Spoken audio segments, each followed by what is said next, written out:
When you talk to most Americans about the subject of industrial policy, what do they think about? They think about, oh, that means subsidies for underperforming companies that should be out of business, that China wants to keep in business, especially state-owned enterprises, which we regard as unfair competition because we don't provide those subsidies to our own companies. When China thinks about industrial policy, they're not thinking about propping up weak companies. They're not thinking about dumping things where we've got a huge inventory. What they're thinking of is, how do we think about the challenges that will make our economy competitive going forward? So if you look at the start of the real business or trade-based relationship between the US and China, it really began with China taking advantage of its low-cost labor. Now, China realized that it could not sustain that advantage because other countries in Mexico, but also in Southeast Asia,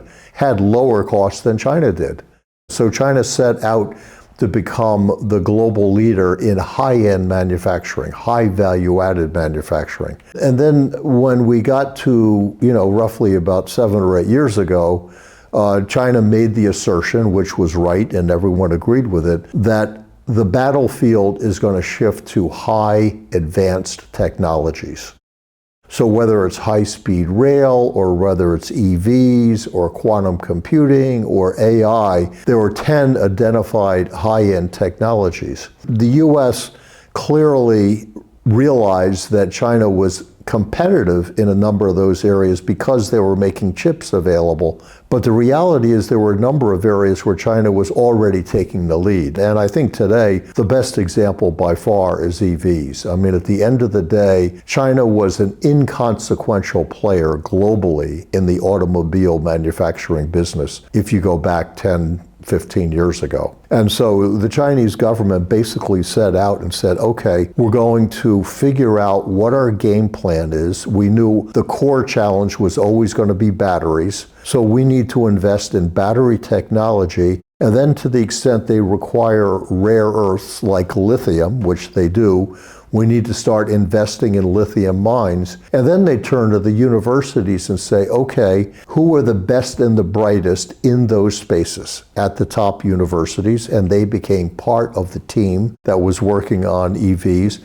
And then the same thing on the company side. Who are the companies who are doing cutting edge technologies in those technologies that relate to EVs? Well, the story is a pretty compelling one. I mean, today, when you talk to people who go to the Shanghai Auto Show, everybody was paying attention to the Chinese EV companies because they were the most sophisticated, most advanced. It's interesting that the US is now recognizing that in the area of chips, for them to maintain a competitive advantage in the high-end chips, the nano chips, they're going to have to subsidize the US chip industries. But the US has no experience in how do you actually bring to fruition in industrial policy. So the ability to actually figure out what companies you want to partner with, who ought to get what kind of subsidy, how do you work with universities to tap